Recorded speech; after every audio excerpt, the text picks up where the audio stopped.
Apakah Anda mengaku bersalah karena Anda memang bersalah? Ya. Sedikit lebih dari 6 bulan setelah Brian Koberger mengaku membunuh 4 mahasiswa Universitas Idaho, keluarga para mahasiswa tersebut akan ke pengadilan, menggugat universitas yang membawa Koberger ke Pacific Northwest. Saya akan membahas klaim keluarga dalam gugatan besar ini dan tanda bahaya yang memicunya.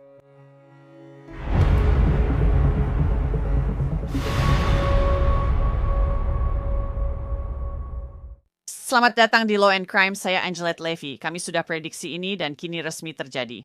Keluarga Kaylee Gonsalves, Maddie Mogan, Sana Kernodle, dan Ethan Chapin telah menggugat Universitas Negeri Washington atas kematian yang tidak wajar dan kelalaian. Brian Koberger kini telah mengakui membunuh keempat mahasiswa cantik itu pada dini hari tanggal 13 November 2022, mahasiswa yang sejauh yang kita tahu belum pernah ia temui sama sekali. Koberger menjalani semester pertama di Universitas Negeri Washington sebagai mahasiswa doktor kriminologi. Dan kami mengetahui dari catatan kepolisian negara bagian Idaho bahwa bidang studi Koberger adalah perampokan seksual. Dan menurut mahasiswa serta staf pengajar yang diwawancarai oleh penyelidik di Universitas Negeri Washington, dia sering membicarakan hal itu. Saya sudah menceritakan tentang wawancara dengan mahasiswa dan staf tahun lalu setelah kami menerima laporannya. Dan hasilnya sangat mengejutkan. Banyak sekali tanda bahaya di mana-mana. Hampir seperti lampu neon yang berkedip-kedip. Seorang rekan mahasiswa pasca sarjana menyebut Koberger sebagai calon pemerkosa di masa depan, menurut kutipan langsung. Laporan investigasi tersebut menjadi dasar gugatan di mana keluarga Maddie, Kaylee, Xana, dan Ethan mengklaim bahwa Washington State University membawa Koberger ke negara bagian Washington. Saat mereka sadar punya masalah, mereka tak berusaha cukup keras untuk mengatasinya. Menurut laporan investigasi dan gugatan, rencananya Koberger tetap menjadi asisten pengajar hingga akhir semester musim gugur 2022. Ya, itu seharusnya terjadi Desember 2022, sebulan setelah pembunuhan. Setelah itu, Departemen Kriminologi tidak memperbarui pendanaannya. Kemungkinan besar, Koberger akan kembali ke rumah orang tuanya di Pennsylvania sekarang. Seorang profesor di Universitas Negeri Washington mengatakan kepada polisi negara bagian Idaho bahwa dia khawatir Koberger akan menuntut jika mereka memecatnya terlalu cepat. Sekarang lihat, keempat keluarga sudah bersatu. Nira menggugat Washington State University, pada dasarnya mengklaim bahwa para dosen telah memungkinkan Koberger selama berbulan-bulan untuk menguntit para korban dan merencanakan pembunuhan tersebut. Gugatan menyebut dokumen Internet Service Provider menunjukkan tingkat kelumpuhan organisasi dan ketidakaktifan yang luar biasa. Gugatan tersebut dimulai. Kasus ini muncul akibat penyerangan brutal dan pembunuhan terhadap 4 mahasiswa Universitas Idaho oleh seorang pegawai Universitas Negeri Washington, Washington State University, yang diketahui memiliki riwayat perilaku mengancam, menguntit, dan predator. Ini berlanjut. Pullman, Washington hanya beberapa mil dari Moskow, Idaho, lokasi Universitas Idaho, dan wilayah ini dikenal sebagai komunitas Pullman Moskow. Hampir segera setelah kedatangannya di komunitas Pullman Moskow, Koberger mulai dikenal karena perilakunya yang diskriminatif, melecehkan, dan suka menguntit. Menimbulkan ketakutan besar di kalangan mahasiswi muda dan rekan kerja di Washington State University, sehingga beberapa perempuan harus secara rutin didampingi petugas keamanan. Meski menerima setidaknya 13 laporan resmi tentang perilaku Koberger yang tidak pantas dan mengancam, Washington State University gagal merespons secara berarti sehingga perilaku Koberger yang memburuk dibiarkan tanpa pengawasan. Gugatan itu juga menyoroti masa lalu Koberger di Pennsylvania, masa remaja bermasalah, serta riwayat kecanduannya sebelum Washington State University membawanya ke Pullman, Moskow.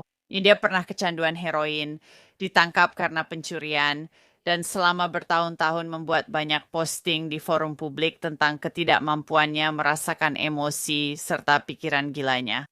Dia pernah dikeluarkan dari program kejuruan di sekolah menengah karena masalah dengan perempuan. Pemilik bisnis lokal sangat khawatir dengan sikapnya pada perempuan muda hingga staf membuat catatan elektronik untuk memperingatkan staf perempuan saat dia datang. Dia juga pernah menempuh pendidikan pasca sarjana di bidang kriminologi, di mana dia menunjukkan ketertarikan khusus pada pembunuh berantai yang menjadi fokus utama gugatan ini. Para pengacara mengatakan bahwa Washington State University lah yang membawa Koberger ke daerah tersebut. Moskow dan Pullman, seperti yang telah disebutkan sebelumnya, berada di 2 negara bagian yang berbeda, tetapi pada dasarnya merupakan satu komunitas besar yang dipisahkan oleh jalan panjang dan garis perbatasan negara bagian. Gugatan itu menyatakan tanpa Washington State University, Koberger takkan pernah ada di sana. Mereka membayarnya, memberinya pekerjaan dan asuransi kesehatan, dan hampir segera setelah kedatangannya. Gugatan tersebut mengklaim bahwa Koberger membuat para wanita di kampus merasa tidak nyaman. Gugatan itu menyebut dia berdiri dekat meja wanita, membayangi dan menghalangi jalan keluar mereka dari kantor. Seperti yang saya ceritakan di episode Crime Fix sebelumnya, ada yang mengklaim Koberger akan datang ke kantornya dan mencoba bicara dengannya. Tentang Ted Bundy, pembunuh berantai terkenal yang bertanggung jawab atas puluhan pembunuhan, termasuk pembunuhan Kai Omega, di mana ia membunuh 2 saudari perkumpulan mahasiswi dan menyerang lainnya. Di Tallahassee, Florida, gugatan tersebut mengklaim bahwa Koberger mengikuti mahasiswi hingga ke mobil mereka. Pengawalan keamanan diatur untuk beberapa mahasiswa setelah pukul 5 sore karena dia membuat mereka sangat tidak nyaman. Gugatan menyebut seorang mahasiswi keluar kelas sambil menangis karena diserang secara verbal oleh Koberger. Dia tampak sangat marah, seolah telah menumpuk amarah menurut gugatan. Seorang mahasiswi melaporkan bahwa dia memberitahu atasannya bahwa Koberger telah mengikutinya, dan sebagai tanggapan, dia diberitahu bahwa dia sebaiknya tidak sendirian bersama Koberger. Kemanan kampus diminta mengantarnya keluar, dan mahasiswi itu menyebut sudah diberitahu bahwa orang lain juga mengeluhkan hal serupa. Dan gugatan tersebut mengklaim bahwa ada kode di antara para pegawai Washington State University tentang Koberger. Demikian klaim gugatan tersebut. Pada lebih dari satu kesempatan, pegawai Washington State University akan tetap berada di sebuah ruangan saat Koberger sedang berinteraksi dengan salah satu rekan mereka. Karena khawatir rekan mereka tidak boleh dibiarkan sendirian bersamanya. Pada kesempatan lain, seorang pegawai Washington State University memberitahu rekannya untuk mengirim email dengan subjek 911 jika dia membutuhkan bantuan karena Koberger. Dalam kesempatan lain, seorang mahasiswa satu Washington State University bersembunyi di kamar mandi dari Koberger karena merasa sangat tidak nyaman dengan perilakunya yang menakutkan. Gugatan tersebut menyatakan bahwa para profesor di Departemen Kriminologi Washington State University tahu mereka memiliki masalah besar ini pada bulan September dan Oktober, dan mereka sedang merencanakan sebuah intervensi. Gugatan itu menyebut Kantor Kepatuhan dan Hak Sipil Washington State University menerima 13 keluhan tentang Koberger, namun petugas yang bertanggung jawab mengaku tidak menindaklanjuti atau bertemu Brian Koberger. Bagian berikutnya juga mengutip Profesor Washington State University yang diwawancarai polisi negara bagian Idaho, beserta analisis mengejutkannya tentang Brian Koberger, menurut gugatan tersebut. Seorang mahasiswi pasca sarjana melaporkan bahwa dia heran mengapa pihak berkuasa di Departemen Peradilan Pidana Washington State University tidak serius menanggapi perilaku Koberger. Dalam salah satu rapat fakultas yang membahas Koberger, seorang anggota berkata, "Ingat kata-kata saya bekerja dengan para pemangsa. Jika mendapat gelar PhD, nanti saat jadi profesor, dia akan dikenal sebagai pelaku pelecehan, penguntit, dan pelecehan seksual pada mahasiswi." Profesor Washington State University ini percaya Koberger sudah menguntit orang-orang. Gugatan itu mengklaim Washington State University wajib mengendalikan Koberger sebagai pegawainya, namun tidak dilakukan. Salah satu bagian gugatan menyatakan demikian. Di bawah kebijakan Washington State University, salah satu syarat pekerjaan adalah Koberger harus mengisi deklarasi pelanggaran seksual. Sebelum dia dipekerjakan, dia harus menyatakan apakah dia pernah menjadi subjek temuan atau investigasi terkait pelanggaran seksual. Kegagalan untuk memberikan informasi yang lengkap dan akurat dalam deklarasi ini dapat menyebabkan Washington State University menarik kembali tawaran pekerjaan tersebut. Gugatan tersebut juga menunjukkan bahwa Washington State University memiliki kebijakan yang mewajibkan pemeriksaan latar belakang bagi para karyawannya. Demikian isi gugatan tersebut. Andai saja Washington State University melakukan pemeriksaan latar belakang prakerja yang menyeluruh. Pada Koberger, kemungkinan besar hal itu akan mengungkapkan tanda bahaya yang signifikan serta risiko mempekerjakan Koberger dan membawanya ke komunitas Pullman, Moskow. Gugatan terhadap Washington State University mencakup klaim kematian tidak wajar, kelalaian, kemarahan, dan 9 pelanggaran karena gagal mencegah penguntitan. Ada sejumlah gambar dalam gugatan tersebut, termasuk rencana perbaikan. Washington State University mengawasi Koberger dan berencana memberhentikannya di akhir semester, serta mewajibkan pertemuan mingguan dengan supervisor. Juga, sampul buku pedoman kebijakan dan prosedur sekolah pasca sarjana Washington State University bersamaan dengan surat larangan masuk untuk Koberger pada tanggal penangkapannya yang memberitahukan bahwa dia tidak diizinkan lagi berada di properti universitas. Ada juga berita tentang seorang sersan polisi Washington State University yang mengundurkan diri karena tuduhan pelanggaran seksual, menurut gugatan tersebut. Riwayat terbaru universitas terkait tuduhan pelanggaran seksual menjadi latar belakang bagi Koberger dan bagaimana dia diperlakukan oleh pihak kampus. Kepala polisi juga mundur dalam kasus itu. Gugatan itu juga menguraikan obsesi Koberger pada pembunuh berantai, seperti pembunuh Gainesville, Danny Rowling, yang berpakaian serba hitam dan membunuh mahasiswi dengan pisau K-bar. Seperti yang diakui Koberger, Rowling masuk ke dalam rumah melalui pintu kaca geser sambil mengenakan masker. Gugatan tersebut juga membahas obsesi Koberger terhadap pornografi non-konsensual yang pencariannya ditemukan di ponselnya, menurut pernyataan pengacara keluarga korban. Informasi yang kini terungkap menunjukkan gambaran mengkhawatirkan tentang ketidakaktifan institusi meskipun telah ada peringatan berulang kali dan sangat serius. Kegagalan ini bukan karena kurangnya wewenang atau perlindungan, tetapi akibat runtuhnya akuntabilitas dan tanggung jawab di momen krusial. Keluarga korban bersatu untuk mencari transparansi, akuntabilitas, dan reformasi yang bermakna. Upaya ini bukan soal balas dendam atau spekulasi, tapi memastikan institusi yang dipercaya menjaga keselamatan anak muda serius menanggapi ancaman dan bertindak tegas saat ada tanda peringatan. Jadi untuk membahas kematian yang tidak semestinya ini, Gugatan yang diajukan oleh keluarga dari 4 korban dalam kasus pembunuhan di Idaho itu, kasus yang benar-benar mengerikan. Saya ingin menghadirkan John Day. Dia pengacara pidana berpengalaman dalam kasus kematian tidak wajar. John, pendapat pertamamu, ini adalah gugatan 126 halaman penuh informasi. Intinya, mereka mengatakan, lihat, Universitas Negeri Washington. Mereka tahu mereka memiliki seorang predator di tangan mereka. Mereka menyebutnya sebagai calon pemerkosa di masa depan. Mereka hanya memberi pria itu rencana perbaikan tanpa melakukan hal lain. benar, terima kasih sudah mengundang. Ini gugatan yang menarik sekaligus tragis. Keluarga korban pada dasarnya berkata, negara bagian Washington, mengapa kalian tidak bertindak? Mengapa tidak melakukan apa-apa? Ada tanda bahaya besar tentang Koberger, dan keluarga para korban mengatakan universitas seharusnya melakukan sesuatu selain hanya membuat rencana perbaikan. Mungkin saja ada campur tangan dan para korban masih hidup hingga kini. Sangat tragis membaca semua ini. Ini menimbulkan pertanyaan tentang tanggung jawab universitas untuk bertindak dan alasan mereka tidak melakukannya.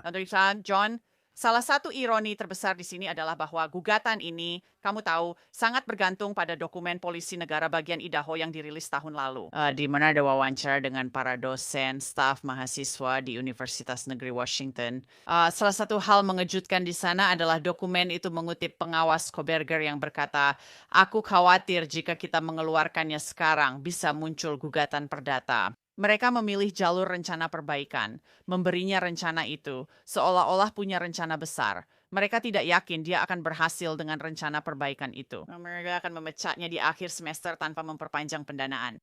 Meskipun ada 13 keluhan yang ternyata tidak ditangani oleh kantor kepatuhan dan hak sipil, mereka bahkan tidak pernah bertemu dengannya. Meski ada keluhan penguntitan, mereka malah takut dituntut oleh Koberger. Sekarang mereka justru menghadapi gugatan dari keluarga 4 mahasiswa yang terbunuh. Jadi bagaimana pendapatmu tentang hal itu? Benar? Nah, itu hanya menyoroti bahwa universitas bertindak karena ketakutan, bukan karena takut bahwa Koberger akan melakukan sesuatu yang drastis, berbahaya, dan tragis seperti yang dia lakukan. Mereka bertindak karena takut bahwa entah bagaimana, jika mereka mengambil tindakan, jika mereka turun tangan, jika mereka campur tangan, mereka akan dituntut oleh Koberger. Dan maksud saya aneh rasanya membaca itu dan mengikuti logikanya, yang mana universitas mengatakan, kami takut pada orang ini. Bukan karena dia bisa melakukan kekerasan atau berbahaya, tapi karena kami bisa berakhir di pengadilan jika mengambil tindakan terhadapnya. Maksud saya ini tidak terjadi begitu saja tanpa sebab. Dia sudah ada dalam pantauan mereka, dia ada dalam pantauan banyak pihak sebagai seseorang yang bermasalah, setidaknya begitu, dan itu bahkan masih meremehkan. Namun Nolan Abismator, kader para birokrat di universitas itu ketakutan, begitu takut untuk melakukan apapun, sehingga mereka pada dasarnya hanya diam saja, tidak berbuat apa-apa. Dan jika Anda adalah keluarga para korban, maksud saya, Anda bisa membayangkan tingkat frustrasinya. Mengetahui apa yang universitas ketahui, berapa banyak orang dan administrator yang punya informasi namun tidak bertindak. Jadi Anda bisa memahami dari mana semua ini berasal. Dan Anda juga bisa membayangkan sebuah universitas yang lumpuh karena takut akan tuntutan hukum ketika seharusnya mereka mengambil tindakan menurut keluarga untuk turun tangan. Pada dasarnya, Klaim dalam gugatan ini juga adalah bahwa Universitas Negeri Washington memiliki masalahnya sendiri dengan hal ini. Misalnya pelecehan seksual di Departemen Kepolisian, ada kasus petugas berhubungan seks dengan korban, dan beberapa berita utama lain soal pelecehan seksual. Dan Presiden Universitas pada satu titik mengatakan, Anda tahu, kami tidak akan mentolerir hal seperti ini. Itu terjadi di tahun-tahun sebelumnya. Jadi mereka mengatakan, pada dasarnya, itulah latar belakang dari semua ini. Ini adalah universitas yang memiliki masalah institusional seperti ini. Ada budaya untuk tidak menangani masalah dengan benar di sana. Apakah itu membantu keluarga? Benar? Ya, itu adalah, kamu tahu, itu latar belakangnya itu. Itu konteks dari apa yang sedang terjadi.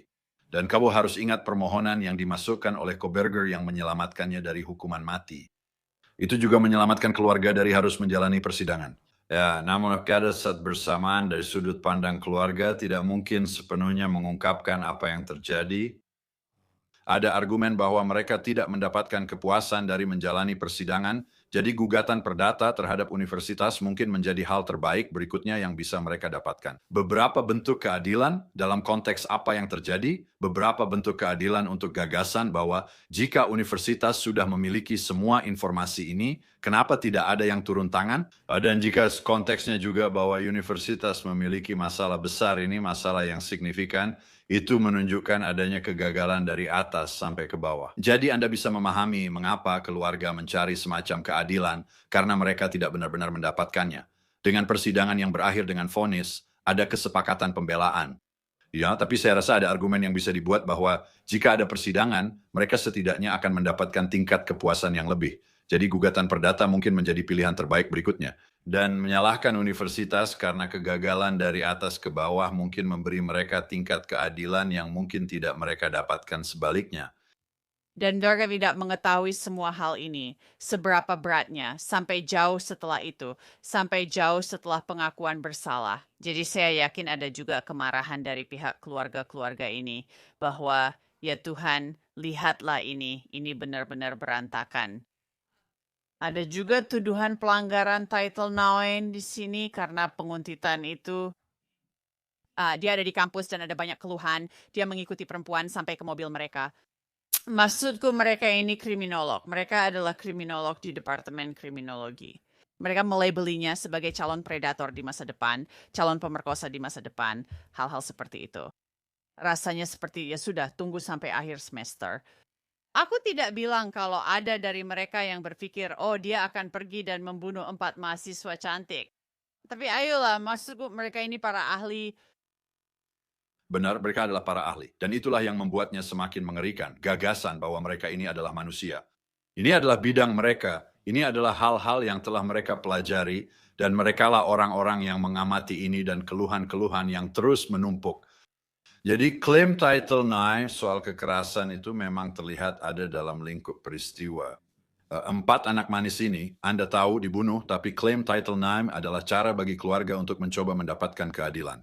Sir, dengan mengatakan kepada universitas, Anda punya kewajiban untuk melindungi mahasiswa kami, dan Anda melanggar kewajiban itu dengan tidak mengambil tindakan apapun terhadap Koberger.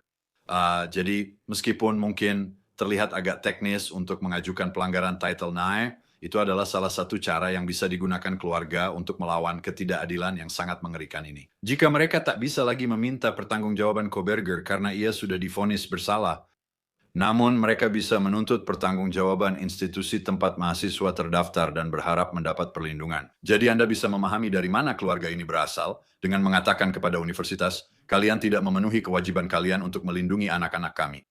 Tapi jika Anda dari universitas, bagaimana Anda membela diri? Ya ini masalah besar, apalagi staf Anda sendiri yang mengatakannya. Kami yakin dia predator, jadi tidak bisa diberi gelar PhD. Benar kan?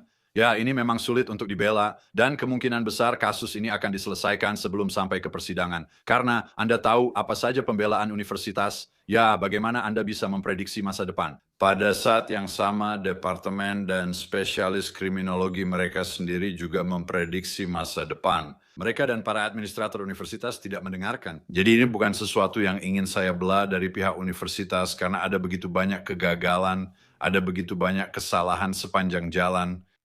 So, jika mereka memperhatikan, sudut pandang keluarga bisa terlihat. Jika universitas peduli, keempat orang itu mungkin masih hidup. Dan itulah bagian yang paling menyedihkan dari semua ini.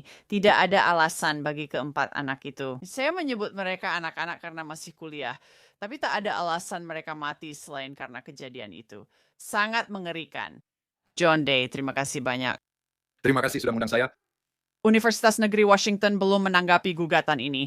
Itu saja untuk Law and Crime kali ini. Saya Angelette Levy, terima kasih sudah bersama saya. Ingat, Anda bisa menonton dan mendengarkan kami di Spotify serta menonton kami di YouTube. Sampai jumpa lagi di sini lain waktu.